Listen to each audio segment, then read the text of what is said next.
ਪੁਸਤਕ ਇੱਕ ਓਂਕਾਰ ਸਤਨਾਮ। ਅਗਲਾ ਭਾਗ। ਵੇਦ ਸ਼ਬਦ ਬਹੁਤ ਕੀਮਤੀ ਹੈ। ਵੇਦ ਨਾਲ ਕੁਝ ਹਿੰਦੂਆਂ ਦੀਆਂ 4 ਕਿਤਾਬਾਂ ਦਾ ਹੀ ਸੰਬੰਧ ਨਹੀਂ ਹੈ।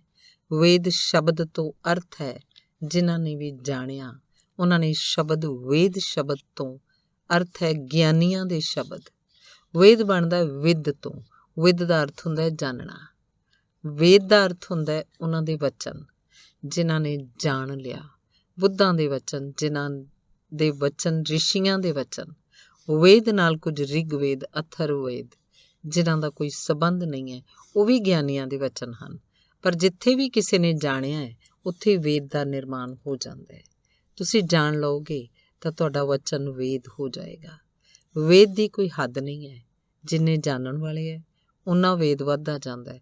ਜਿੰਨੇ ਜਾਣਨ ਵਾਲੇ ਅਤੀਤ 'ਚ ਹੋਏ ਹਨ, ਅੱਜ ਹਨ, ਭਵਿੱਖ 'ਚ ਹੋਣਗੇ, ਉਹਨਾਂ ਸਾਰਿਆਂ ਦੇ ਵਚਨ ਵੇਦ ਹਨ। ਵੇਦ ਦਾ ਅਰਥ ਹੈ ਸਾਰਭੂਤ, ਪੂਰਨ ਗਿਆਨ ਦਾ ਨਿਚੋੜ, ਗਿਆਨ। ਨਾਨਕ ਕਹਿੰਦੇ ਹਨ ਸਾਰੇ ਵੇਦ ਇੱਕੋ ਹੀ ਗੱਲ ਕਹਿੰਦੇ ਹਨ ਕਿ ਉਹਦੇ ਅੰਤ ਦੀ ਭਾਲ ਕਰਦੇ ਕਰਦੇ ਅਨੇਕਾਂ ਥੱਕ ਗਏ। ਇਹਨੂੰ ਥੋੜ੍ਹਾ ਖਿਆਲ 'ਚ ਲੈ ਲਓ, ਕਿਉਂਕਿ ਸਾਧਕ ਦੇ ਜੀਵਨ 'ਚ ਇਸ ਥਕਾਵਟ ਦਾ ਬਹੁਤ ਮੁੱਲ ਹੈ। ਜਦ ਤੱਕ ਤੁਸੀਂ ਥੱਕ ਨਾ ਜਾਓਗੇ ਤਦ ਤੱਕ ਤੁਸੀਂ ਮਿਟਣ ਨੂੰ ਰਾਜ਼ੀ ਨਹੀਂ ਹੋਗੇ। ਜਦ ਤੱਕ ਤੁਸੀਂ ਬਿਲਕੁਲ ਹੀ ਨਾ ਥੱਕ ਜਾਓਗੇ ਤਦ ਤੱਕ ਤੁਸੀਂ ਖੁਦ ਨੂੰ ਫੜੀ ਰੱਖੋਗੇ। ਇੱਕ ਅਜਿਹੀ ਘੜੀ ਆ ਜਾਏਗੀ ਜਦ ਤੁਸੀਂ ਕੁਝ ਵੀ ਕਰੋਗੇ ਤਾਂ ਵੀ ਤੁਸੀਂ ਜਾਣੋਗੇ ਇਸ ਨਾਲ ਕੁਝ ਹੋਣ ਵਾਲਾ ਨਹੀਂ। ਜਿੱਥੇ ਤੁਹਾਡਾ ਕਰਤਾ ਦਾ ਭਾਵ ਆਖਰੀ ਪੜਾਅ 'ਤੇ ਆ ਜਾਏਗਾ ਕਿ ਜੋ ਵੀ ਮੈਂ ਕਰਦਾ ਵਿਅਰਥ, ਜੋ ਵੀ ਮੈਂ ਲੱਭ ਲੈਣਾ ਵਿਅਰਥ, ਜੋ ਵੀ ਮੈਂ ਪਾ ਲਿਆ ਵਿਅਰਥ, ਜੋ ਕੁਝ ਮੇਰੀਆਂ ਵਾਸਨਾਵਾਂ ਕਹਿ ਰਹੀਆਂ ਉਹ ਵੀ ਵਿਅਰਥ। ਪਾ ਵੀ ਲਵਾਂਗਾ ਤਾਂ ਕੀ ਹੋਏਗਾ।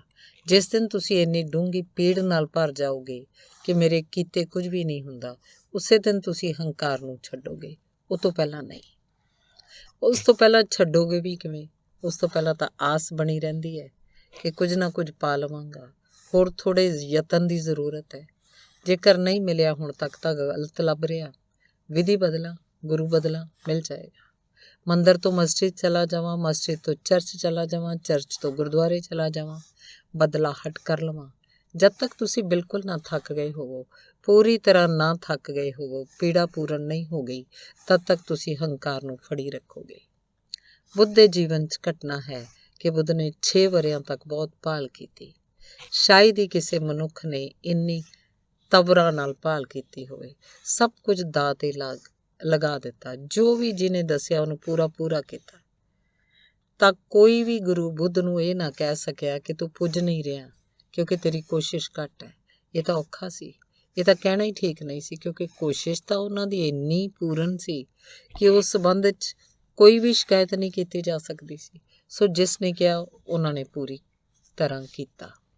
ਕਿਸੇ ਗੁਰੂ ਨੇ ਕਿਹਾ ਵੀ ਸਿਰਫ ਇੱਕ ਚੌਲ ਦੇ ਦਾਣੇ ਉੱਤੇ ਰੋਜ਼ ਇੱਕ ਚੌਲ ਦਾ ਦਾਣਾ ਭੋਜਨ 'ਚ ਲੈ ਕੇ 3 ਮਹੀਨਿਆਂ ਤੱਕ ਰਹੋ। ਉਸੇ ਤਰ੍ਹਾਂ ਹੀ ਰਹੇ। ਸੁੱਕ ਕੇ ਹੱਡੀਆਂ ਨਿਕਲ ਆਈਆਂ, ਪਿੱਠ 'ਤੇ ਢਿੱਡ ਇੱਕ ਹੋ ਗਏ, ਸਵਾਸ ਲੈਣਾ ਉਦੋਂ ਤੱਕ ਮੁਸ਼ਕਿਲ ਹੋ ਗਿਆ ਕਿਉਂਕਿ ਇੰਨੀ ਕਮਜ਼ੋਰੀ ਆ ਗਈ। ਜੋ ਵੀ ਜਿਹਨੇ ਦੱਸਿਆ ਉਹਨਾਂ ਨੇ ਪੂਰਾ ਕੀਤਾ, ਸਭ ਕਰ ਸੁੱਟਿਆ। ਗਿਆਨ ਨਹੀਂ ਹੋਇਆ ਕਿਉਂਕਿ ਕਰਨ ਨਾਲ ਕਦੇ ਗਿਆਨ ਨਹੀਂ ਹੁੰਦਾ। ਸਭ ਕਰ ਸੁੱਟਿਆ ਪਰ ਉਸ ਵਿੱਚ ਵੀ ਕਰਤਾ ਦਾ ਭਾਵ ਤਾਂ ਬਣਿਆ ਹੀ ਰਿਹਾ। ਵਰਤ ਰੱਖੇ, ਜਪ ਕੀਤਾ, ਤਪ ਕੀਤਾ, ਯੋਗ ਸਾਧਿਆ, ਪਰ ਅੰਦਰ ਇੱਕ ਬਰੀਕ ਹੰਕਾਰ ਬਣਿਆ ਹੀ ਰਿਹਾ ਕਿ ਮੈਂ ਕਰ ਰਿਹਾ। ਮੁੱਠੀ ਵੱਜੀ ਰਹੀ, ਮੈਂ ਮੌਜੂਦ ਰਿਹਾ। ਉਹਨੂੰ ਪਾਉਣ ਦੀ ਤਾਂ ਇੱਕੋ ਸ਼ਰਤ ਹੈ ਕਿ ਮੈਂ ਗੁਆਚ ਜਾਏ। ਇਸ ਨਾਲ ਕੀ ਫਰਕ ਪੈਂਦਾ ਹੈ ਕਿ ਤੁਸੀਂ ਦੁਕਾਨ ਚਲਾ ਰਹੇ ਹੋ ਕਿ ਪੂਜਾ ਕਰ ਰਹੇ ਹੋ। ਦੋਹਾਂ ਹਾਲਤਾਂ 'ਚ ਮੈਂ ਤਾਂ ਬਣਿਆ ਹੀ ਰਹਿੰਦਾ ਹੈ। ਦੁਕਾਨ ਵੀ ਤੁਸੀਂ ਚਲਾਉਂਦੇ ਹੋ, ਪੂਜਾ ਵੀ ਤੁਸੀਂ ਕਰਦੇ ਹੋ। ਦੋਵੇਂ ਦੁਕਾਨਾਂ ਹਨ। ਜਿੱਥੋਂ ਤੱਕ ਹੰਕਾਰ ਹੈ ਉੱਥੇ ਤੱਕ ਦੁਕਾਨ ਹੈ। ਜਿੱਥੋਂ ਤੱਕ ਹੰਕਾਰ ਹੈ ਉੱਥੋਂ ਤੱਕ ਵਪਾਰ ਹੈ, ਉੱਥੋਂ ਤੱਕ ਸੰਸਾਰ ਹੈ। ਜਿਸ ਘੜੀ ਹੰਕਾਰ ਢਹਿੰਦਾ ਉਸੇ ਘੜੀ ਪਰਮਾਤਮਾ ਸ਼ੁਰੂ ਹੁੰਦਾ ਹੈ। ਇੱਧਰ ਤੁਸੀਂ ਢੱਠੇ, ਉੱਧਰ ਉਹ ਹੋਇਆ।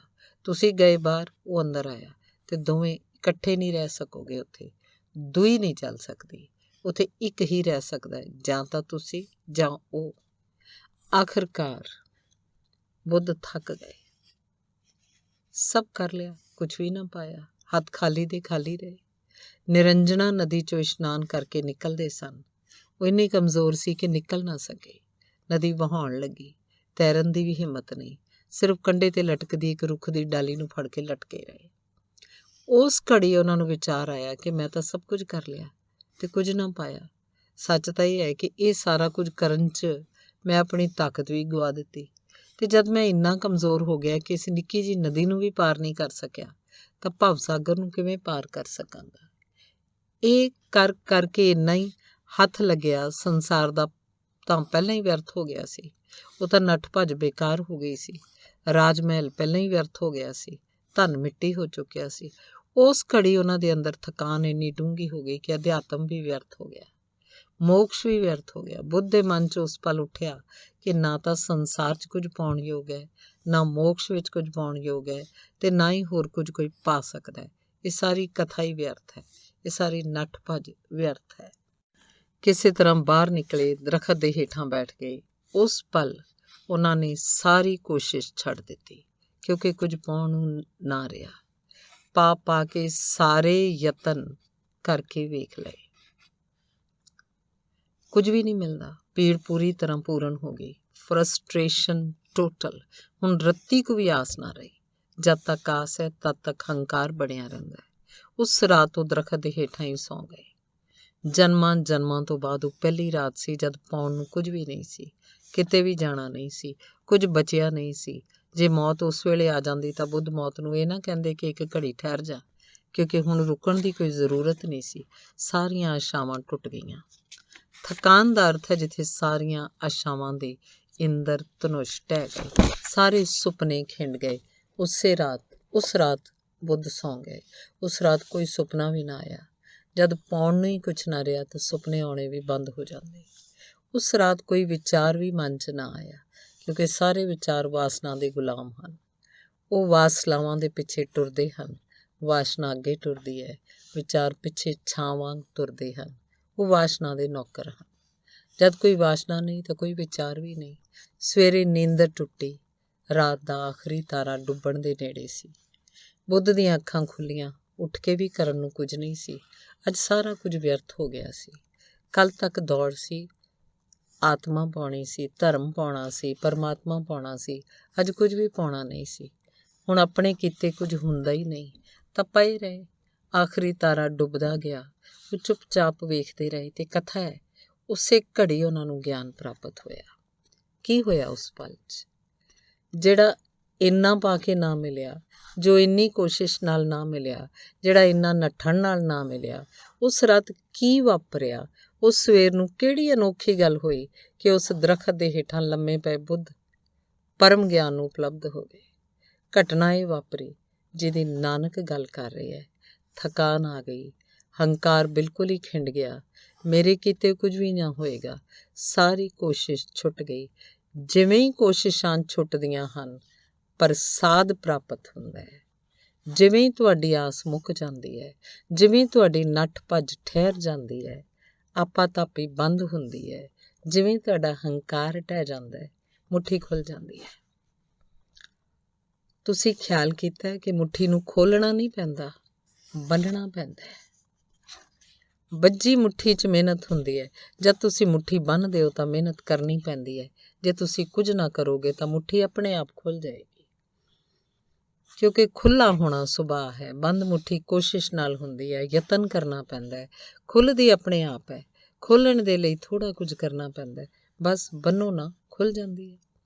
ਬੰਨ੍ਹਣ ਲਈ ਕੁਝ ਕਰਨਾ ਪੈਂਦਾ, ਖੋਲ੍ਹਣ ਲਈ ਕੁਝ ਨਹੀਂ ਕਰਨਾ ਪੈਂਦਾ। ਉਸ ਸਵੇਰ ਬਿਨਾਂ ਕੁਝ ਕੀਤੇ ਮੁੱਠੀ ਖੁੱਲ੍ਹ ਗਈ। ਕਬੀਰ ਨੇ ਕਿਹਾ, ਅਨ ਕੀਏ ਸਭ ਹੋਏ।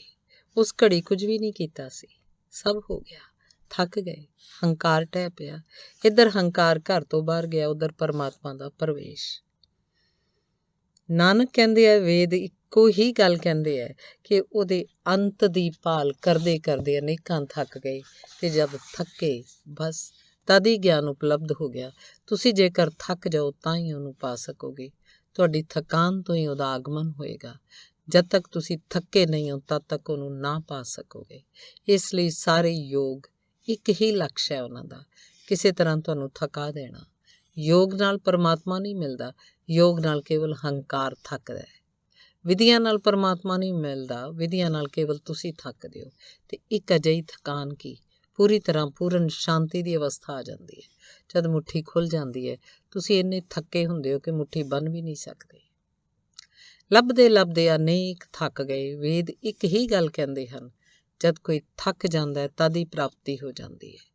ਇਸੇ ਲਈ ਤਾਂ ਸਤਿਗੁਰੂਆਂ ਨੇ ਕਿਹਾ ਹੈ ਪਰਮਾਤਮਾ ਪ੍ਰਸਾਦ ਨਾਲ ਮਿਲਦਾ ਹੈ, ਯਤਨਾਂ ਨਾਲ ਨਹੀਂ, ਪਰ ਕਿਰਪਾ ਨਾਲ ਮਿਲਦਾ, ਉਹਦੀ ਮਿਹਰ ਨਾਲ ਮਿਲਦਾ ਹੈ, ਤੁਹਾਡੀ ਕੋਸ਼ਿਸ਼ ਨਾਲ ਨਹੀਂ। ਜੇਕਰ ਤੁਹਾਡੀ ਕੋਸ਼ਿਸ਼ ਨਾਲ ਮਿਲੇਗਾ ਤਾਂ ਤੁਹਾਡੇ ਤੋਂ ਛੋਟਾ ਹੋ ਜਾਏਗਾ। ਮਿਹਰ ਨਾਲ ਮਿਲਦਾ ਹੈ, ਤੁਹਾਡੇ ਤੋਂ ਛੋਟਾ ਨਹੀਂ ਹੈ, ਤੁਹਾਡੇ ਤੋਂ ਵੱਡਾ ਹੈ। ਜਿਵੇਂ ਤੁਸੀਂ ਖਾਲੀ ਹੁੰਦੇ ਹੋ ਤੁਸੀਂ ਭਰ ਦਿੱਤੇ ਜਾਂਦੇ ਹੋ। ਮੀਂਹ ਵਰਦਾ ਹੈ, ਪਹਾੜ ਉੱਤੇ ਵੀ ਵਰਦਾ ਹੈ, ਝੀਲ ਉੱਤੇ ਵੀ ਵਰਦਾ ਹੈ। ਝੀਲ ਵਿੱਚ ਤਾਂ ਪਾਣੀ ਭਰ ਜਾਂਦਾ ਹੈ, ਪਹਾੜ ਖਾਲੀ ਦਾ ਖਾਲੀ ਰਹਿ ਜਾਂਦਾ ਹੈ। ਪਹਾੜ ਪਹਿਲਾਂ ਤੋਂ ਹੀ ਭਰਿਆ ਹੋਇਆ, ਥਾਂ ਹੀ ਨਹੀਂ ਹੈ ਮੀਂਹ ਭਰ ਸਕੇ। ਝੀਲ ਖਾਲੀ ਹੈ, ਸੋ ਟੋਇਆਂ ਟਿੱਬਿਆਂ 'ਚ ਤਾਂ ਪਾਣੀ ਭਰ ਜਾਂਦਾ ਹੈ ਅਤੇ ਝੀਲ ਬਣ ਜਾਂਦੀ ਹੈ। ਪਹਾੜ ਜਿਹੜੇ ਭਰੇ ਹੋਏ ਆ ਖਾਲੀ ਦੇ ਖਾਲੀ ਰਹਿ ਜਾਂਦੇ। ਪਰਮਾਤਮਾ ਤਾਂ ਸਾਰਿਆਂ 'ਤੇ ਇੱਕੋ ਜਿਹਾ ਵਰਦਾ ਹੈ, ਉਹਦੇ ਲਈ ਕੋਈ ਭੇਦਭਾਵ ਨਹੀਂ। ਕੁਦਰਤ ਸਾਰਿਆਂ ਲਈ ਇੱਕੋ ਜਿਹੀ ਹੈ, ਉੱਥੇ ਰੱਤੀ ਕੋ ਵੀ ਫਰਕ ਨਹੀਂ ਹੈ। ਉੱਥੇ ਕਾਬਲੀਅਤ ਨਾ ਕਾਬਲੀਅਤ ਦਾ ਹਿਸਾਬ ਨਹੀਂ ਹੈ, ਪਾਪੀ ਅਤੇ ਪੁੰਨ ਆਤਮਾ ਦਾ ਵੀ ਹਿਸਾਬ ਨਹੀਂ ਹੈ। ਪਰਮਾਤਮਾ ਸਾਰਿਆਂ ਉੱਤੇ ਵਰਦਾ, ਜਿਵੇਂ ਸਭ ਦੇ ਉੱਪਰ ਆਕਾਸ਼ ਦੀ ਛਾਂ ਹੈ, ਪਰ ਜਿਹੜੇ ਖੁਦੀ ਨਾਲ ਭਰੇ ਹੋਏ ਹਨ ਉਹ ਚੁੱਕ ਜਾਂਦੇ ਹਨ ਕਿਉਂਕਿ ਉਹਨਾਂ ਦੇ ਅੰਦਰ ਥਾਂ ਹੀ ਨਹੀਂ ਹੈ, ਅਤੇ ਜਿਹੜੇ ਖੁਦੀ ਤੋਂ ਖਾਲੀ ਹਨ ਉਹ ਭਰ ਜਾਂਦੇ ਹਨ ਕਿਉਂਕਿ ਉਹਨਾਂ ਦੇ ਅੰਦਰ ਥਾਂ ਹੈ। ਖੁਦੀ ਮਿਟਦੇ ਹੀ ਖੁਦਾ ਹੋ ਜਾਂਦਾ ਹੈ। ਖੁਦੀ ਤਦ ਤੱਕ ਨਹੀਂ ਮਿਟਦੀ ਜਦ ਤੱਕ ਆਸ ਹੈ ਕਿ ਪਾ ਲਵਾਂਗਾ। ਕਤੇਬੋਂ ਅੰਜੀਲ ਕੁਰਾਨ ਤੁਰੇਦ ਦਾ ਕਹਿਣਾ ਹੈ 18 ਆਲਮ ਹਨ ਲੇਕਿਨ ਤਤਵਤ ਇੱਕੋ ਹੀ ਤਾਕਤ ਹੈ। ਸਹਿਸ 18 ਕਹਿਣ ਕਤੇਬਾਂ ਅਸਲੂ ਇੱਕ ਤਾਂ। ਲੇਕਿਨ ਇਹ ਸਾਰੇ ਅਨੰਤ ਫੈਲਾਅ 'ਚ ਲੁਕਿਆ ਹੈ ਇੱਕ। ਫੈਲਾਅ ਅਨੇਕ ਹਨ, ਅਨੰਤ ਰੂਪ ਹਨ, ਪਰ ਜਿਹੜਾ ਲੁਕਿਆ ਹੈ ਉਹ ਇੱਕ ਹੈ। ਜੇਕਰ ਤੁਸੀਂ ਫੈਲਾਅ 'ਤੇ ਧਿਆਨ ਦਿੱਤਾ ਤਾਂ ਤੁਸੀਂ ਸੰਸਾਰ 'ਚ ਭਟਕ ਜਾਓਗੇ। ਜੇਕਰ ਤੁਸੀਂ ਇੱਕ ਉੱਤੇ ਨਜ਼ਰ ਰੱਖੀ ਤਾਂ ਤੁਸੀਂ ਪਰਮਾਤਮਾ ਕੋਲ ਪੁੱਜ ਜਾਓਗੇ। ਧੰਨਵਾਦ।